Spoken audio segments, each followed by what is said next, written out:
उपनिषद अथ एकादशो अध्याय। अब भगवद गीता के 11वें अध्याय जिसका नाम विश्वरूप दर्शन योग है प्रारंभ करते हैं। 11वें अध्याय का प्रारंभ अर्जुन के इस प्रश्न के साथ शुरू होता है कि अब तक जो आपने मुझे सुनाना था अध्यात्म और परमात्मा के विषय में, वो शब्दों में सब कुछ सुना दिया। अब कोई शब्दों में सुनाने की गुंजाइश नहीं रही। जिसके विषय में आपने सुनाया है उसको मैं प्रत्यक्ष देखना चाहता हूं। अर्जुन कहता है, मेरे कल्याण के हेतु श्रेष्ठ अध्यात्म ज्ञान का दिया है बोध, जो तुमने उससे भ्रम मेरा गया। उत्पत्ति नाश भूतों का मैंने विस्तार से सुना, आपके मुख से कृष्ण अनाशी महिमा सुना। आपने अपना भगवान ये जो वर्णन है किया, वो सत्य ईश्वरी रूप देखूं इच्छा मुझे हुई। वह मैं देख सकता हूँ यदि ये आपको जचे, तो श्री कृष्ण मुझे स्थायी दिखावें आत्मरूप हो। ये विश्वरूप दर्शन योग नाम के 11वें अध्याय के 1 से 4 नंबर तक के जो श्लोक हैं, अर्जुन सुने हुए को देखना चाहता है। ये पहली बार अर्जुन ने कहा है कि मैं देखना चाहता हूं, क्योंकि श्री कृष्ण जी ने विभूति योग नाम के 10वें अध्याय के 42वें अंतिम श्लोक में कह दिया कि अथवा बहुने तेन किम ज्ञातेन तवार्जुन विष्टव्यामिदं कृष्णम एकांशेन स्थितो जगत। इससे ज्यादा नहीं सुनाया जा सकता है और इससे ज्यादा तू सुनने की इच्छा भी मत कर। ये शब्दों में जितना ज्यादा समझाया जा सकता है उसकी अंतिम सीमा तक मैंने समझा दिया।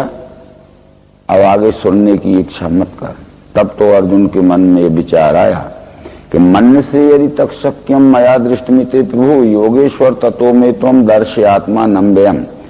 यदि मुझे आप ये परमात्मा का विश्वरूप देखने के योग्य पात्र समझते हो और आप भी दर्शन करा देने में समर्थ हैं पूर्ण, तो कृपा करके मुझे अव्यय आत्मा का दर्शन कराओ। बस यहाँ प्रश्न आता है, योगेश्वर ततो में त्वं दर्शय आत्मानम अव्ययम। प्रश्न एक वचनी है कि मुझे अव्यय आत्मा का दर्शन कराओ, आत्माओं के दर्शन कराओ नहीं। परंतु कृष्ण जी ने जो उत्तर दिया तुरंत, पश्य में पार्थ रूपाणी सत्सो नाना विधानी दिव्यानी नाना वर्णाकृतीन चा। देख ले पार्थ, तू मेरे अनंत स्वरूप हैं, अनेक भांति के दिव्य अनेक रंग रूप के। अब ये प्रश्न यहाँ उठता है कि कृष्ण का, अर्जुन का प्रश्न एक वचनी है कि मुझे अव्यय आत्मा का दर्शन कराओ। अव्यय उसे कहते हैं जो न घटता है, न बढ़ता है, न बनता है, न मिटता है। ऐसे अव्यय अविनाशी आत्मा का दर्शन कराओ।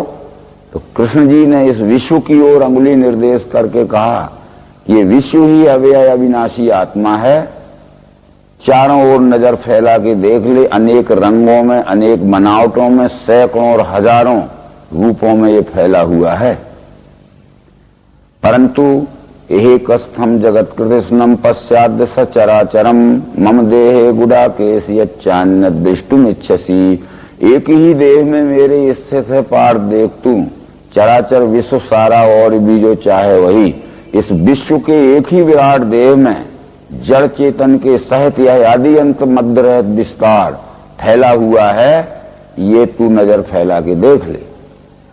अब यहाँ ये प्रश्न उठता है, बहुत से लोगों ने विश्वरूप दर्शन के विषय में अविवेकपूर्ण बड़ी भ्रमग्रस्त मानिंदी कर ली है, और वैसा ही आजकल शब्द ज्ञानी लोग विश्वरूप के विषय में समझाते हैं। वो कहते हैं कि कृष्ण ने अपना स्थूल शरीर इतना बढ़ा लिया कि सिर आकाश तक चला गया और पांव पाताल तक चले गए। तब ये प्रश्न उठता है कि अर्जुन का तो ये प्रश्न ही नहीं था। वो तो कह रहा था कि जो न घटता है, न बढ़ता है, न बनता है, न मिटता है, ऐसे अव्यय आत्मा का दर्शन कराओ। और कृष्ण ने अपना सिर बढ़ा लिया व्यष्टि देह का और पांव पाताल तक चले गए। तो अर्जुन के रथ पर श्री कृष्ण बैठे थे और रथ के गुंबज की छाया श्री कृष्ण के सिर के ऊपर थी। तब सिर बढ़ा था तो रथ भी जरूर बढ़ना था, अथवा रथ ना बढ़ता तो जैसे मेरा सिर मैं बढ़ाऊं और ये लेंटर ना बढ़े तो सिर इस लेंटर में टकरा के या तो सिर में चोट लग जाएगी या लेंटर टूटता हुआ सिर आगे चला जाएगा। तो न रथ टूटा और न रथ बढ़ा, न उसके गुंबज में सिर टकराया। यदि पांव बढ़कर पाताल तक चले गए थे तो दोनों सेनाओं के बीच में रथ खड़ा हुआ था। पांव जब पाताल तक घुसते तो धरती फट जाती बहुत सी और हजारों लोग उसमें धसक जाते और बड़ा भीषण आवाज होती उसमें। तो एक आदमी की भी हलचल नहीं हुई, ऐसा कैसा बढ़ाया करिश्मा। ये बिल्कुल गलत अर्थ है। जो स्वयंभू विश्व रूप है वो यही विश्व रूप है, न घटता है न बढ़ता है और न बनता न मिटता है। इसके प्रमाण वेदों में दिए गए।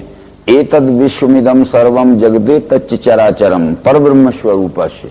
जो चराचर के सहित यह संपूर्ण जगत दिख रहा है यही परब्रह्म विश्व रूप है।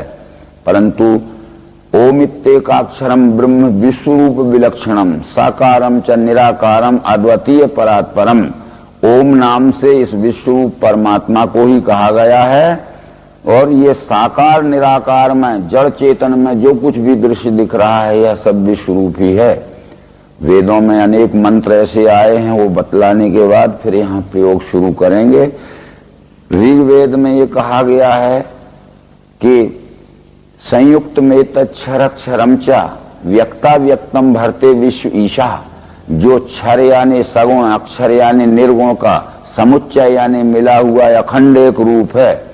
और साकार और निराकार आदि कल्पनाएं जिसमें विलय हो जाती हैं उसका नाम विश्व रूप है। तो इस तरह से विश्व रूप के विषय में अनेक प्रमाण दिए हैं। महाराष्ट्र के संतों ने भी इस बात को अपने संत वांग्मय में कहा है कि विश्व हेची आहे स्वरूप विष्णु चे। ज्ञानेश्वर ने भी कहा है कि विश्व रूप पाहे संभवते रूपणे पाहे चहुकड़े तोची दिशे। अर्जुनी छरला अक्षर संचला विश्व रूप बोला एक तत्व। ये दृश्य है तदाकार ममता तेथे बुड़ाली। तीनों लोकी विश्व रूप दिव्य दृष्टि दिखली। ये न घटाया था न बढ़ाया था शरीर को, ये स्वयंभू जो न घटता है न बढ़ता है, इस विश्व की ओर अंगुली निर्देश करके ही श्री कृष्ण समझा रहे। परंतु ऐसा समझाने के बाद भी जब अर्जुन नहीं समझा तब कृष्ण ने कहा कि न तू माम शक्य से दृष्टुम नैव चक्षुषा दिव्यम ददामि ते चक्षु पश्चिमे योगमेश्वरम। तू अपने विचार दृष्टि से नहीं समझ पाएगा अर्जुन, इसलिए मैं अपनी विवेकपूर्ण प्रत्यक्ष दर्शन कराने वाली युक्ति देता हूं दिव्य चक्षु में योग ऐश्वर्य देखिए।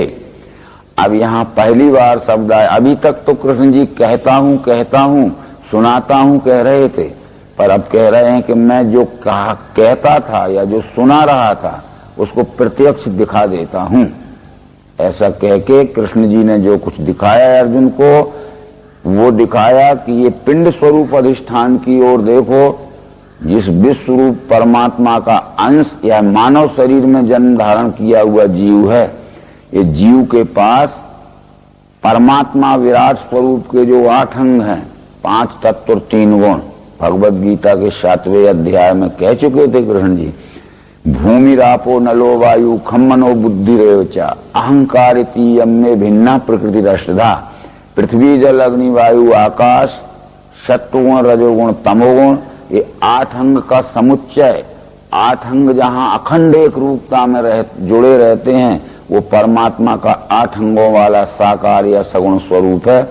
तो उस विराट स्वरूप को जो 8 अंगों का समुच्चय स्वरूप है देखने जानने के लिए, और उससे हम अलग नहीं है, हमारे से वह अलग नहीं है, ऐसा अखंड एकात्मता का अनुभव करने के लिए हमारे पास भी 8 साधन हैं। ये अश्वमेध पर्व के अंतर्गत अनुगीता में कृष्ण जी ने अर्जुन को समझाया था कि विश्व रूप देखने के लिए यानी पिंड ब्रह्मांड की एकात्मता का अखंड अनुभव करने के लिए प्रत्यक्षीकरण में मिला के देखना पड़ता है।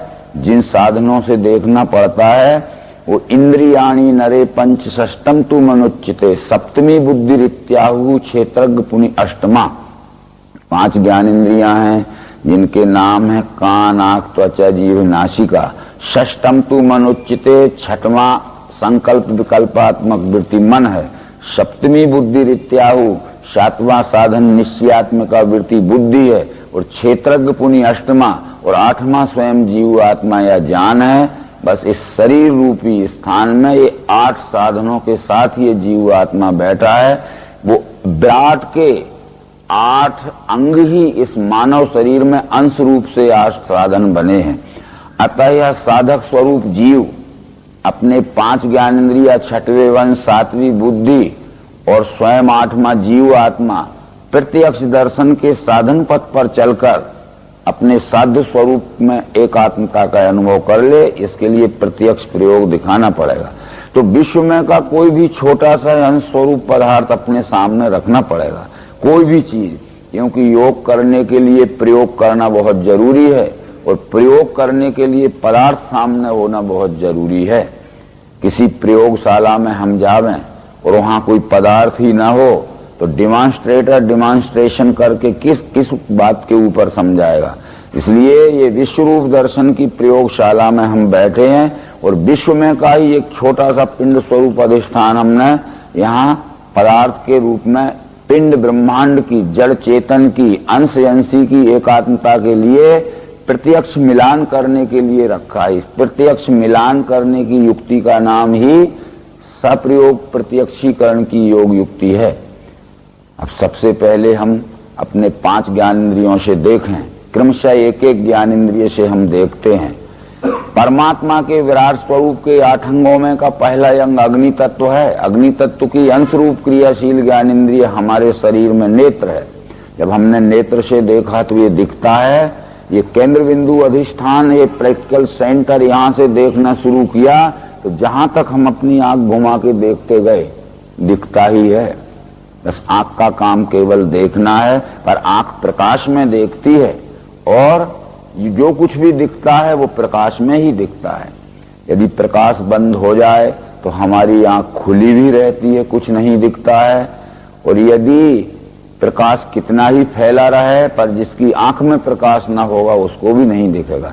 इसलिए विराट का अग्नि तत्व ही हमारे मानव शरीर में अंश रूप से क्रियाशील ज्ञानेंद्रिय नेत्र है और विराट का ये दृश्य गुण ही रूप है। हमने देखा रूप भाव से अग्नि तत्व इस छोटे टुकड़े से लेकर हमारे सहित ये जड़ में और चेतन में आदि अंतर है, संपूर्ण विश्व में ये रूप अटूट और अखंड हमें दिखा।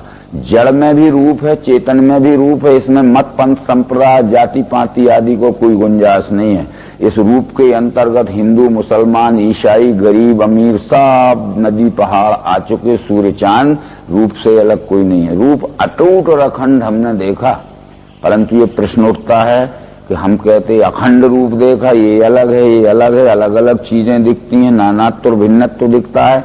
पर फिर यहाँ विचार दृष्टि से देखना पड़ेगा, जो विवेक दृष्टि से देखना पड़ेगा। ये छोटा सा टुकड़ा मेरे हाथ में और हाथ इस छोटे से रूप में जुड़ा हुआ है और हाथ का रूप इस शरीर के रूप में, शरीर का रूप हाथ में और ये शरीर जमीन में और जमीन हाथ और जमीन में हम सब स्टूल, टेबल, मकान, जिला, शहर, पृथ्वी और पूरा विश्व इस रूप से जुड़ा हुआ है। किसी तरह भी खंड नहीं हो सकता है। अगर हम इसको छोड़ भी दें तो ये जरूर यहाँ जुड़ गया, उसमें मैं भी जुड़ा हूं, ये जमीन और सब जुड़ा हुआ है। इसलिए राम ने अपनी माता कौशल्या को ये अखंड रूप ही बतलाया था।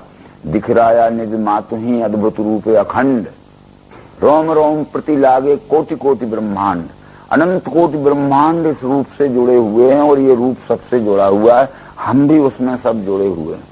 इस तरह से रूप भाव से तेज तत्व को हमने देख लिया। 8 अंगों में के एक अंग का दर्शन हुआ। परमात्मा के साकार स्वरूप के 8 अंगों में का दूसरा अंग वायु है, जिसका विस्तार बहुत बड़ा है। वायु हमारे मानव शरीर में अंश रूप से क्रियाशील ज्ञानेंद्रिय त्वचा है, चमड़ी है। हमने इसी पदार्थ को जब हाथ से त्वचा से छू के देखा तो स्पर्श का ज्ञान हुआ। स्पर्श केवल यही नहीं है, हमने अपने को ये सामने रखी हुई सब वस्तुओं को छू के देखा, स्पर्श का ज्ञान होता है। बिना छुए प्रयोग किए बगैर स्पर्श का ज्ञान नहीं होता है।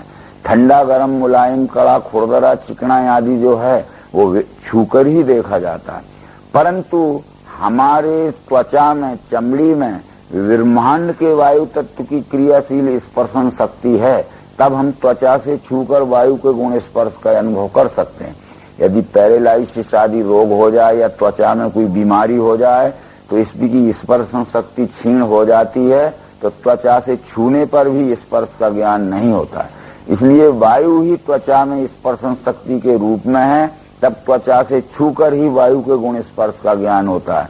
तो हमें अनुभव आया कि छोटे टुकड़े से लेकर हमारे से संपूर्ण चराचर में स्पर्श भाव से वायु भी भरा हुआ है। तीसरा आकाश है, उसकी क्रियाशील ज्ञान इंद्रिय कान है।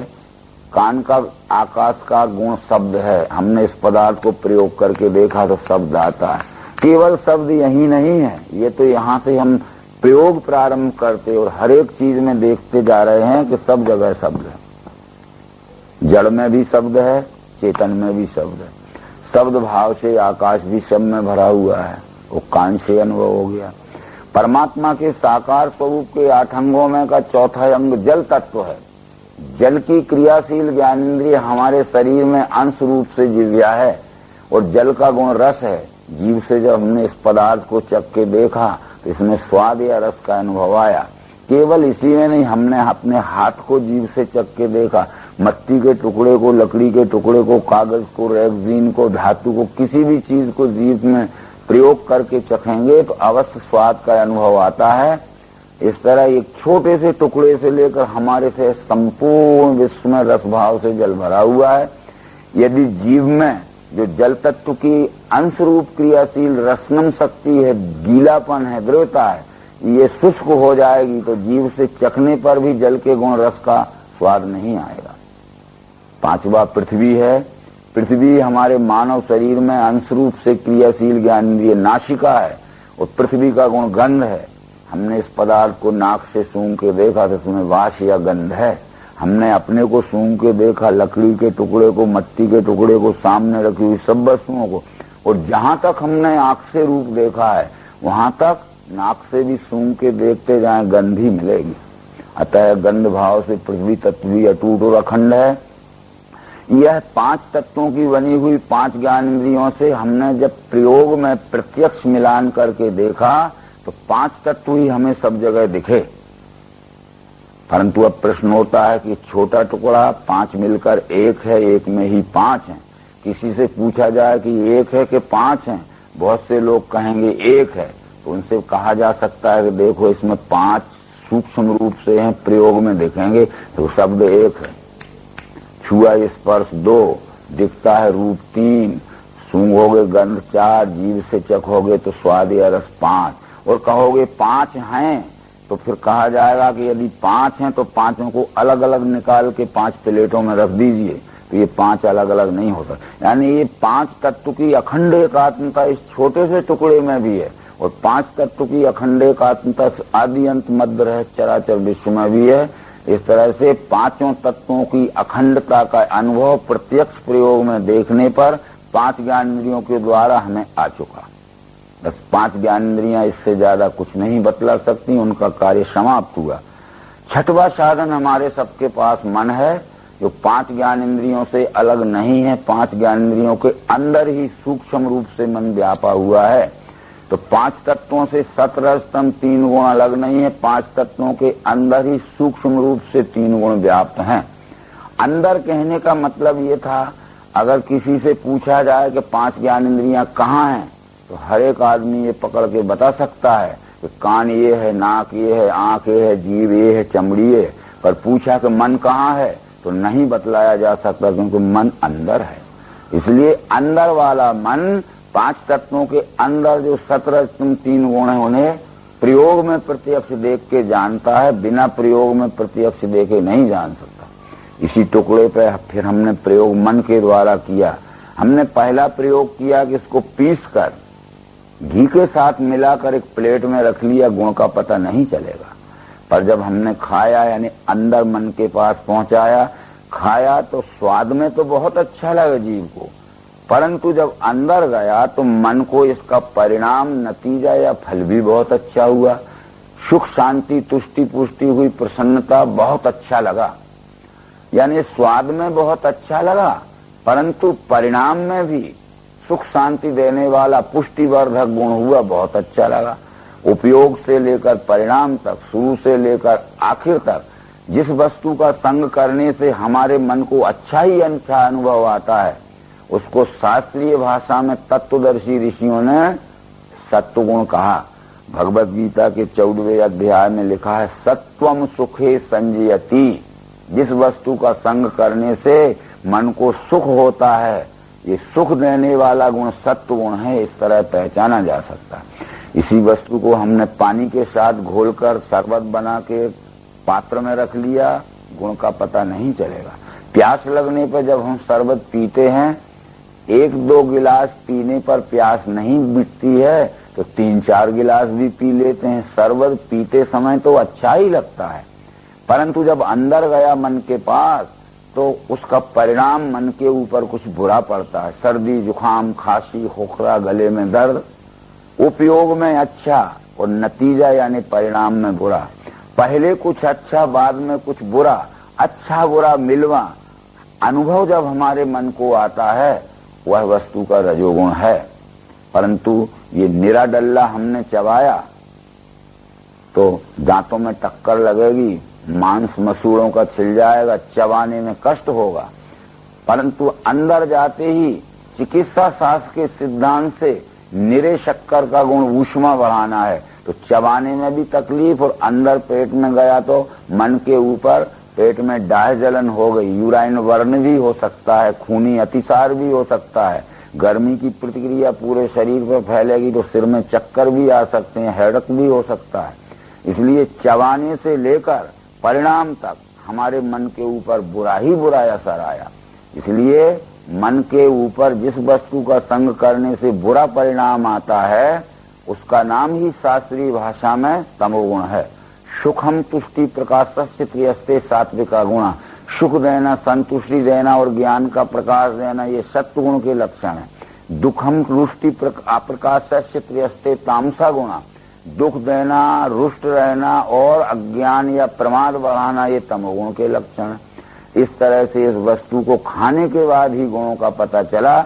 यह बात भी भगवत गीता में बता दी गई है 18वें अध्याय के 40वें श्लोक में, न तदस्ति पृथिव्याम वा दिवि देवेषु वा पुनः सत्वम प्रकृति जैर मुक्ते यदेवि स्यात् त्रिविर्गुणे। तीनों लोक में जहाँ तक पंच तत्वात्मक रचना है, खोजने पर भी कोई ऐसी वस्तु नहीं मिलेगी जिसमें 3 गुण न हो।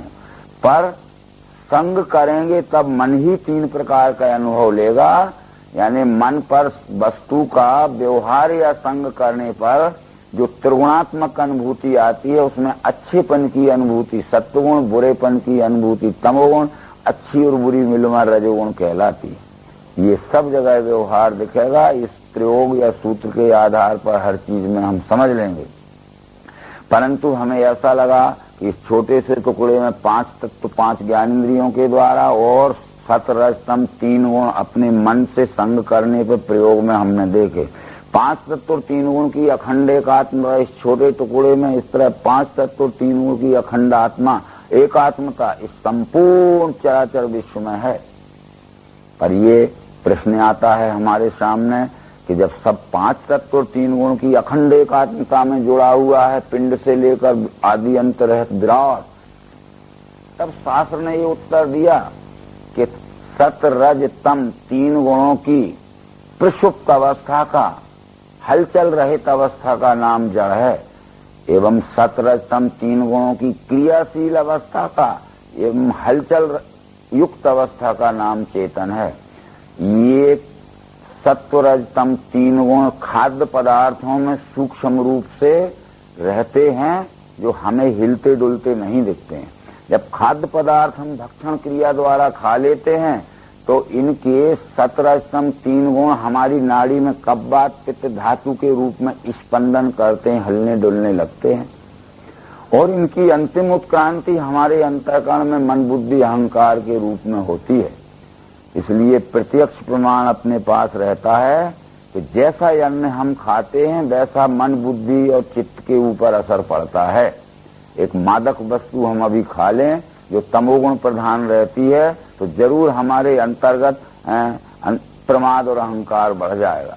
तब ज्ञानी लोगों ने ये कहा था कि भाई सत्वगुणी भोजन करना चाहिए, बुद्धि ठीक रहती है। क्योंकि सत्वगुणी भोजन करने से बुद्धि ठीक रहती है, तो वो भोजन में सत्वगुण दिखता नहीं है, पर उसको खा लेने के बाद बुद्धि के रूप में उसका काम होता है। तमोगुणी भोजन नहीं करना चाहिए, क्योंकि प्रमाद अहंकार बढ़ता है। तो खाने की चीज में जो तमोगुण रहता है दिखता नहीं, पर खाने के बाद हमारे अंतःकरण पर प्रमाद और अहंकार का असर आता है। एक उदाहरण इसका बहुत अच्छा दिया जा सकता है। एक पात्र में भर के हम यहाँ शराब रख लें, वाइन, वर्षों रखी रहेगी, हिलेगी डुलेगी नहीं, परंतु किसी बड़े महात्मा को भी एक बाटल शराब पिला दीजिए और 5 मिनट में देख लीजिए सब अंट बकने लगेगा, तोड़ना फोड़ना करने लगेगा। उस शराब नामक तमोगुणी पदार्थ का असर जब तक अंतःकरण में प्रमाद के रूप में रहेगा, तब तक वो बहुत अभद्र व्यवहार करेगा और असर समाप्त होते ही फिर नॉर्मल हो जाएगा। इस तरह से इन गुणों का ही असर, हमने कई बार पढ़ा था, जैसा खावे अन्न वैसा होवे मन। अन्न में ये गुण जो सूक्ष्म रूप से रहते हैं, वो भक्षण क्रिया द्वारा खाते ही वही गुण स्थूल रूप धारण करते हैं। सत्वगुण का स्थूल रूप बुद्धि है, रजोगुण का स्थूल रूप मन है, तमोगुण का स्थूल रूप अहंकार है, जो हमारे मन बुद्धि अहंकार हैं, जो हिलते डुलते हैं। तब भगवत गीता के 7वें अध्याय में कृष्ण जी ने बता दिया था कि पृथ्वी जल अग्नि वायु आकाश मन और धी अहंकार, यही मेरे प्रकृति के 8 अंग हैं। ये 8 अंग जहाँ इकट्ठे रहते हैं वो मेरा साकार स्वरूप है। वो यहाँ भी है, कण कण में भी है, संपूर्ण आदि अंत रहित विश्व में भी है। जिनको सगुण या साकार का दर्शन करना है, उन्हें चाहिए कि अपने 5 ज्ञानेंद्रिय और 6वें मन के द्वारा कण कण में, अपने में, सचेतन में और अचेतन में, प्रयोग में प्रत्यक्ष मिलान करके 5 तत्व 3 गुणों का दर्शन कर लें। यदि 5 तत्व 3 गुणों का दर्शन नहीं हुआ तो सगुण का दर्शन झूठा मनगढ़ंत कल्पना है, भ्रमग्रस्त कल्पना है। ये प्रत्यक्ष ही देख लीजिए। अब नवरात्रि के समय जब हम दुर्गा पाठ करते हैं तो उसमें ये लिखा है, दुर्गा कहते हैं परमात्मा की 8 भुजा वाली देवी को, अष्टधा प्रकृति को, मूल माया को, यानी सगुण या साकार स्वरूप को। तो वहां भी ये बतलाया गया है कि रसे रूपे च गंधे च शब्दे स्पर्शे च योगिनी सत्वम रजस्तमश्चैव रक्षेन नारायणी सदा। जो रस रूप गंध शब्द स्पर्श सत्र स्तंभ इन 8 अंगों से संपूर्ण चराचर दृश्य में व्याप्त है। हे नारायणी यानी परमात्मा की मूल माया, तू मेरी रक्षा कर। बराबर सर्वरूपमयी देवी सर्वम देवी मयम जगत अतो हम विश्व रूपाम त्वाम नमामि परमेश्वरी। ये सब 5 तत्व 3 गुणों का फैला हुआ फैलाव है। सर्वरूपमयी देवी, ये सर्वम देवी मयम जगत, ये सारा जगत 5 तत्व 3 गुण का बना हुआ यानी देवी मय है। अतो हम विश्व रूपाम त्वम नमामि परमेश्वरी। ये विश्व विराट ही 5 तत्व और 3 गुण 8 अंगों का बना हुआ आदि अंत मध्य रहत परमात्मा का सगुण स्वरूप है। ये हमने यहाँ अनुभव किया। परंतु एक बात लिखी गई थी ये कि निर्गुण रूप सुलभयति सगुण न जाने को। जिस विश्व रूप के साकार स्वरूप को हमने जन्म से आज तक देखा और सवेरे से शाम तक देखते हैं और सब प्रकार का व्यवहार करते हैं, देखते हुए भी हम उसको पहचान नहीं पाए। जैसे एक आदमी रहता है, उसको हम अच्छी तरह देख लेते हैं, ये हमारे सामने बैठे हुए हैं और हमने आपसे कहा कि इनको देख लीजिए और आप बार बार देख लेना है, आगे पीछे ऊपर नीचे। मैं पूछूंगा देख लिया है आपने, आप कहोगे देख लिया। फिर मैं कहता हूं आप जानते हो, कहोगे देख तो लिया पर जानते नहीं। तो जिस विश्व को हम देख रहे थे पर ये नहीं जान पा रहे थे कि यही है सगुण रूप, यही है विराट रूप, ये श्री कृष्ण जी ने यहाँ बताया। 7वां साधन बुद्धि है। इस संपूर्ण साकार में प्रिय रूप से, अस्सी भांति प्रिय रूप से निराकार भरा हुआ है। वो जैसे इस डल्ले के आकार में प्रिय रूप से निराकार या मिठास भरी हुई है। ये कितना ही चेंजिंग होता जाए, अब ये सॉलिड डल्ला है तो इसका रूप पीस के हम पाउडर कर देंगे तब भी इसमें मिठास है, और पीस दिया तब भी मिठास रहेगी। फिर इसको पानी में डाल देंगे तो ये लिक्विड हो जाएगा, शरबत हो जाएगा, तब भी मिठास रहेगी। स्वरूप कितने ही बदलते जाएं, परंतु इसमें अस्तित्व में जो प्रियत्व निराकार रूप से भरा है वो बदलने वाला नहीं है। इसलिए बदलते हुए विश्व के हर क्षण में वह हमें अस्थि भांति प्रिय रूप से नित्य व्यवहार में नजर आता है। वो निराकार को अविनाशी तत्व कहा। परंतु एक बात इसमें आई, कुछ लोग कहने लगे कि साकार सत्य है, निराकार झूठा है। कुछ लोग कहने लगे कि निराकार सत्य है, साकार झूठा है। आज ये जगत का यही हाल है। आर्य समाज, कबीर पंथ, इस्लाम और ईसाई धर्म कहते हैं कि निराकार सच्चा है, साकार झूठा है। पर कुछ लोग कहते हैं कि साकार सच्चा है, निराकार झूठा है। तो ये सच्चे झूठे का भ्रम इस जीव का कैसे जावे? तब सदगुरु ने समझा दिया कि जो कहते हैं कि साकार झूठ सच्चा है, निराकार झूठा है, तो एक काम करें, इसके आकार को निकाल लें। इसमें भरी हुई जो मिठास निराकार है वो झूठी है, तो मिठास नहीं आना चाहिए झूठी। आकार अकेला निकाल के, जब आकार अकेला निकाला तो आकार अकेला नहीं निकलता, उसके साथ मिठास आती है, निराकार आता है। फिर छोटा भी रूप हमने किया तो उसका आकार ही आकार के सहित साकार निकालने में निराकार मिठास उसके साथ में न आवे, तब भी अवश्य कितना ही छोटा कान निकाला जाएगा, आकार के साथ में निराकार मिठास भी आती है।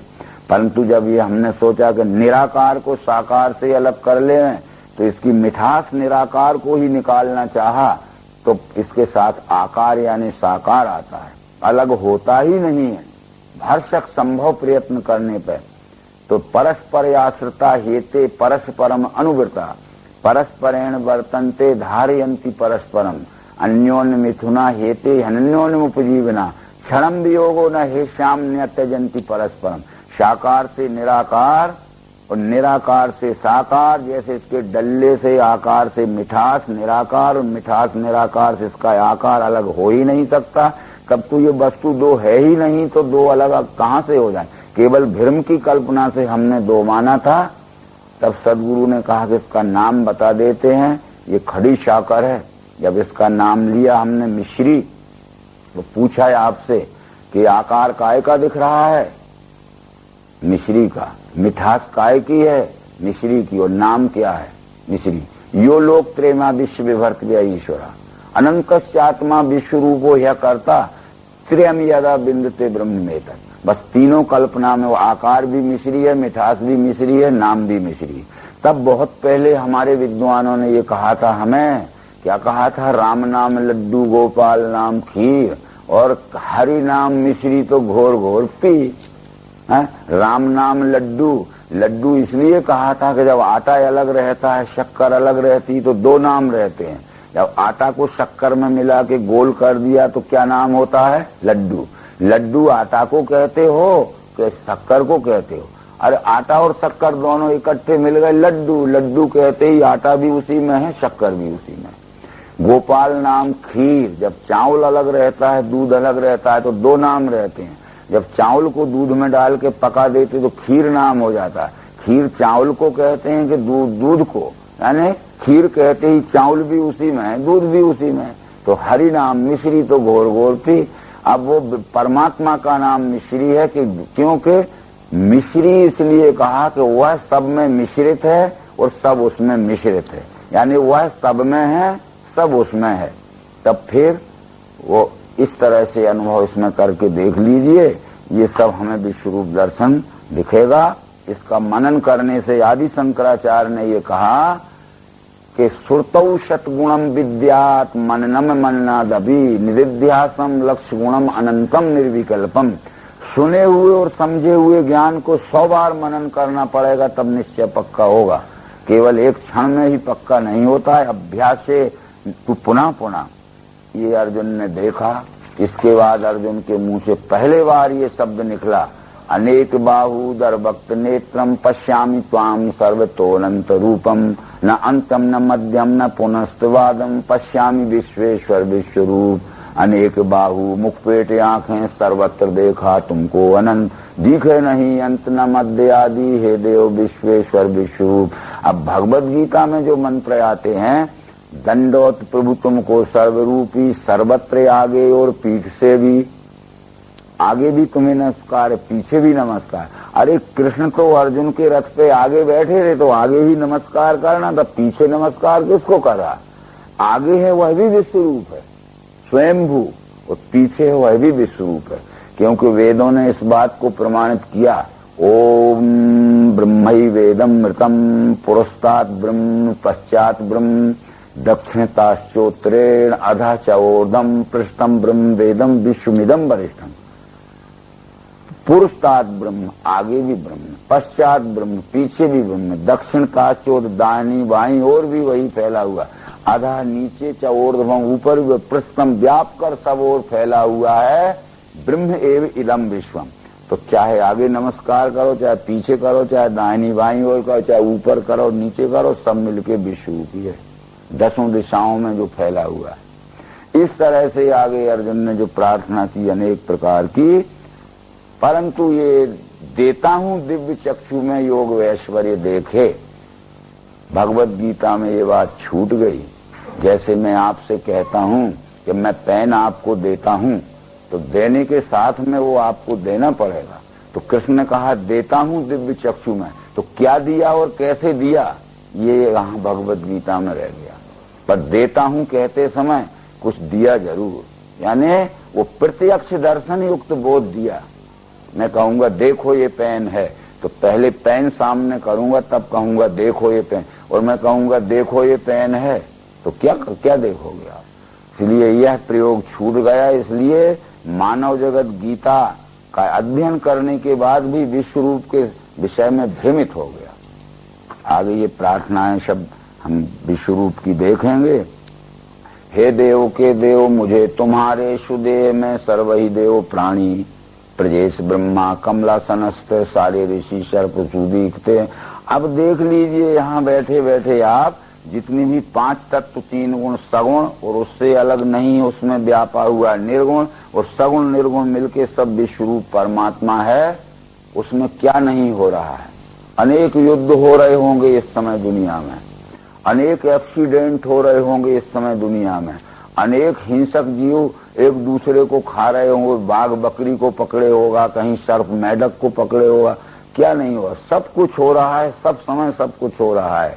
वो इस तरह से अर्जुन ने इस विश्व में उत्पत्ति स्थिति लय की अनेक घटनाओं का विचार किया, और उसमें ये भी विचार किया कि भारत का युद्ध अब टलने वाला नहीं है, यह ईश्वरी इच्छा से कर्म फल भोगने के लिए सब समूह इकट्ठा हुआ है, और कर्म के फल भोग का निपटारा इसी मैदान में होने वाला है। मैं तो एक निमित्त हूँ बस, क्योंकि कृष्ण जी ने कह दिया कि निमित्त हो तुम भिड़ सब साचिन, मैंने किया जन्म, मैंने मारा जन्म के साथ इनको। ये तो जन्म लेते ही कितने समय में कितना कर्म फल भोग पूरा होना है और इनका देह त्याग होना, ये तो पहले निर्णय हो चुका है, केवल तू निमित्त तो हो जा। ये सब बातें बतलाते हुए सब कुछ उसने देखा इस विश्व में क्या नहीं है, आगे के लिए गदा चक्र किरीटधारी, तेजो राशि दीप सर्वत्र फैली। बाद में नयादि मध्यांत अनंत वीर्यम अनंत बाहु शशूर नेत्रम पश्यामि त्वाम दीप्त हुतासु वक्त्रम स्वतेजसा विश्वमिदं तपंतम। आदि अंत मध्य जो रह दिख रहा है, और परिवर्तन भी हो रहा है, परिवर्तन होते हुए जिसका अविनश्यत्व भी अटल है, क्योंकि ये सब बातें शब्द बोध में दूसरे अध्याय तीसरे चौथे में समझा चुके थे। दूसरे अध्याय में कहा था कि अविनाशी वही जानो व्याप्त जो सब विश्व में, उस अव्यय का नाश कोई भी कर नहीं सके। अविनाशी अप्रमेय नित्य तिसके शरीर ये विनाशी हैं कहें ज्ञानी, उसी से लड़ भारत। सब कुछ शब्दों में कहा था, शब्दों में कहे हुए से भ्रम नहीं जाता है। यदि शब्दों में समझाने से पूरा ज्ञान विज्ञान हो जाए तो महाविद्यालयों में प्रयोगशालाएं न की जाएं, थ्योरी में ही सब पूरा ज्ञान हो जाता है। आगे कृष्ण जी ने कहा कि आकाश पृथ्वी और बीच इनका सारी दिशाएं तुम एक व्यापे। आकाश और पृथ्वी के बीच में जो कुछ है वो भी तुम ही हो, दसों दिशाओं में जो कुछ है वो भी विश्व रूप ही है। इस तरह से सब वो वर्णन कर रहा है। हैगा बड़ा नेत्र अनेक मुंह हैं, अनेक बाहु पदउरु भी हैं, अनेक मुंह हैं जिसमें, अनेक हाथ हैं जिसमें, अनेक पांव हैं जिसमें। तब फिर ये प्रश्न आता है कि ऐसा कैसा विश्वरूप होगा कि जिसको विश्वरूप का शरीर तो एक है पर अनेक हाथ पांव मुंह हैं। तब फिर एक विचार करिए, यदि किसी से पूछा जाए कि विश्व कितने हैं, हर एक व्यक्ति कहेगा कि विश्व एक है, पर पूछा जाए कि विश्व तो एक है पर उसमें सिर कितने हैं, गिनती नहीं है। पक्षियों के सिर हैं, पशुओं के सिर हैं, मनुष्य, एक ही विश्व में अनंत सिर हैं, अनंत आंखें हैं, अनंत पांव हैं, अनंत पेट हैं। क्योंकि ये सब बातें भगवत गीता के आगे के प्रसंगों में 13वें अध्याय में आ गई हैं। वो कहते हैं कि भीतर बाहर भूतों के हिलता है, स्थिर है, वही सूक्ष्मत्व से नहीं दिखे, दूर है, अरूपास है, सर्वत्र कान है उसको, सर्वत्र नेत्र हैं उसको, सबों में व्याप्त है वही। ये सब बातें वेदों में भी आई हैं। वेद के पुरुष सूक्त में कहा है सहस्र शीर्षः पुरुषा, वहां भी एक वचनी शब्द है। पुरुषा यानी उस परमात्मा के सहस्र शीर्षा यानी अनंत सिर हैं, अनंत नेत्र हैं, अनंत पांव हैं। तो विश्व एक ही है पर उसमें अनंत सिर, पेट, पैर, हाथ हैं। उदाहरण के लिए बहुत छोटा सा उदाहरण दिया जाए, मैं आपसे पूछता हूं कि भारत देश तो एक ही है ना, परंतु उसमें प्रांत कितने हैं? हर एक प्रांत में जिले कितने हैं? हर एक जिले में तालुका कितने हैं? हर एक तालुका में गांव कितने हैं? हर एक गांव में मकान कितने हैं? और हर एक मकान में आदमी कितने हैं? एक ही भारत कितने अनंत विस्तार में फैला है। एक ही भारत में सिर कितने हैं, पांव कितने हैं, मकान कितने हैं, पर भारत एक। ऐसे ही विश्वरूप एक ही है, उस एक ही विश्वरूप का विस्तार अनंत तत्व में फैला है। इस तरह से ये अर्जुन उस विश्वरूप की प्रार्थना कर रहा है। आगे कराल डाल हैं जिसमें तुम्हारे कालाग्नि से मुख देख के मैं दिशा गया भूल, सुखी नहीं हूँ, कृपा करो देव जगन निवास। ये सब कहते कहते अंत में अर्जुन को दृश्य भी दिख गया और हे देव कीर्ति सुन के तुम्हारी सहर्ष हो के जन प्रेम धारें। कहता है जो विवेक बुद्धि वाले मनुष्य हैं वो ये विश्व रूप को पहचान के बड़े हर्षित होते हैं। जो मूर्ख बुद्धि के लोग हैं ये विश्व रूप की परिवर्तन गति देख के रोते गाते चिल्लाते हैं। अब विवेक बुद्धि वाले मनुष्य हैं तो जो पैदा हुआ है, चाहे वो भाई हो, चाहे बहन हो, चाहे पत्नी हो, चाहे माता हो, चाहे पिता हो, वो तो कभी ना कभी जाएगा ही। वो विवेक बुद्धि वाले मिलते समय भी और बिछुड़ते समय भी हर्ष शोक नहीं करते हैं, परंतु जो मूर्ख बुद्धि वाले लोग हैं वो मिलते समय तो बहुत बाजा बजाते हैं, ये बिजली की झालरें लटका लेते हैं, अनेक प्रकार के उत्सव करते हैं, और बिछुड़ते समय खाना पीना छोड़ के पत्थर पर सिर मार के रोते भी हैं। इसलिए जो सज्जन हैं वे उत्पत्ति स्थिति लय की स्वयंभू लीला को विश्व में देख के हर शोक से रहित रहते हैं, और जो अज्ञानी हैं वे उत्पत्ति स्थिति तो स्वयंभू होना ही है, कोई चाहे कि ना हो तो नहीं, परंतु मूर्ख उसके मिलते समय प्रसन्न होते हैं और बिछुड़ते समय रोते हैं। जैसा कि तू ये सोच रहा है कि मैं युद्ध करूंगा तो अभिमन्यु मर जाएगा, द्रौपदी के पुत्र मर जाएंगे, नकुल सहदेव मर जाएंगे, भीष्म युधिष्ठिर मर जाएंगे, फिर राज भी जीत लिया तो राज का सुख कौन भोगेगा, और अश्रुपूर्ण कुलेक्षणम तेरी आंखों में आंसू आ गए हैं तो तू इस मोह में पड़ के रो रहा है। अरे ये तो तू ना करेगा युद्ध तब भी बिछुड़ेंगे सबके सब। इसलिए विवेक दृष्टि से देख ये सब बातें उन्होंने समझा दी। और आगे दंडोत प्रभु तुमको सर्वरूपी, सर्वत्र आगे और पीठ से भी, आगे पीछे दाहिनी बाईं और ऊपर नीचे सब आप ही हो, इसलिए आपको सब ओर से नमस्कार है।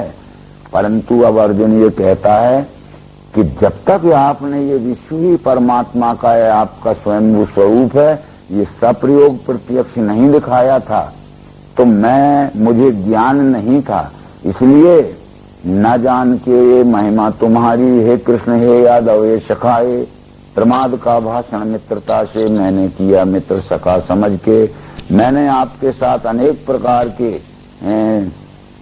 व्यवहार में गलतियां की, अपमान किया है आपके साथ, खाते पीते सोते समय। वो आज मुझे समझ में आ रहा है कि आप महान पुरुष हो और सद्गुरु स्वरूप हो, इसलिए मेरी पूर्व में आपके साथ व्यवहार में हुई जो गलतियां हैं वो क्षमा कर देना। ये कहते हुए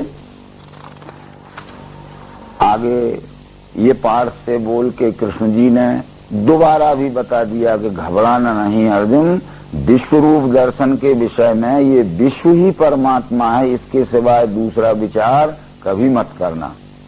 फिर से ये पुनरावृत्ति कर दी कि न विश्व के बाहर परमात्मा है, न विश्व के अंदर परमात्मा है। ये अंदर बाहर की कल्पना तू छोड़ दे, ये विश्व ही परमात्मा है, ये बताया। और फिर अर्जुन कहने लगा कि मैंने विश्व रूप देख लिया, मुझे परम समाधान हो गया और अवश्य ही दिव्य दृष्टि से ही विश्व रूप दिख सकता है, किताबें पढ़ने से विश्व रूप नहीं दिख सकता। तो कृष्ण जी बोले कि ठीक बात है अर्जुन, तूने जो ये लखा में रूप दुर्लभ दिखना, देव भी चाहते हैं देखने को सदा इसे। जिस दिव्य दृष्टि योग के द्वारा पिंड ब्रह्मांड की सप्रयोग एकात्मता का मिलान करके तूने संपूर्ण विश्व में एक अस्तित्व का अनुभव कर लिया, एक ही परमात्मा स्वरूप है, ऐसा विश्व रूप देखने के लिए विद्वान और देवलोक सदैव तरसते रहते हैं।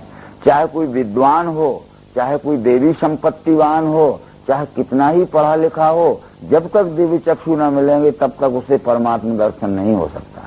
अर्जुन को भी श्री कृष्ण ने जब तक ये दिव्य चक्षु यानी पिंड ब्रह्मांड की सप्रयोग प्रत्यक्ष दर्शन कराने वाला योग नहीं दिखाया, तब तक अर्जुन जैसा विद्वान भी ये विश्व ही परमात्मा नहीं जान सका। तो कितना ही विद्वान क्यों ना हो जाए और कितना ही ऊंची कोटि में क्यों ना पहुंच जाए, पर ये युक्ति नहीं मिलेगी तब तक दर्शन नहीं हो सकता। इसलिए आगे कृष्ण जी ने उसको फिर कहा कि वेदों से तप करने से, दान से, यज्ञ आदि से अशक्य देखना है ये जैसा तूने मुझे लगा। चाहे कोई वेद पढ़ ले, चाहे कोई दान दे दे, यज्ञ कर ले, कितना ही क्लिष्ट तप कर ले, इन उपायों से परमात्मा दर्शन नहीं होता है। तो कृष्ण जी ने बताया होता कैसे है। अनन्य योग द्वारा ही तत्वतः इस प्रकार में जानने देखने वैसे मिलने योग्य पाठ हूँ। अनन्य योग के द्वारा यानी अन कहते हैं नहीं और अन्य कहते हैं दूसरा, जिस सप्रयोग प्रत्यक्षीकरण की युक्ति से ये जो एक में है वही सब में है और जो सब में है वही एक में है, दूसरा कुछ नहीं है, सब मिलकर वह एक ही है, ऐसा सप्रयोग प्रत्यक्ष मिलान करके दिख जाता है। बस उस अनन्य योग के द्वारा इस विश्व रूप का दर्शन होता है, दूसरा दुनिया में कोई उपाय नहीं है। इसमें आगे भी 48वें अध्याय श्लोक में विश्व रूप दर्शन के कह चुके हो कि नहीं वेद से, नहीं यज्ञदान से, नहीं क्रिया से, नहीं उग्रता पे, ये रूप तेरे बिन अन्य मेरा यहाँ नरों में नहीं दिख सकता। वेद पढ़े, चाहे कोई उग्र तप करे, चाहे भूखा रहे, चाहे उपास करे, चाहे व्रत करे, चाहे तीर्थ में जाए, जब तक यह युक्ति न मिलेगी तब तक ये विश्व ही परमात्मा है, यह नहीं देखा जा सकता, नहीं जाना जा सकता। केवल भक्ति रहे समय फालतू ही बर्बाद करना होगा, इस युक्ति से ही देखा जा सकता है।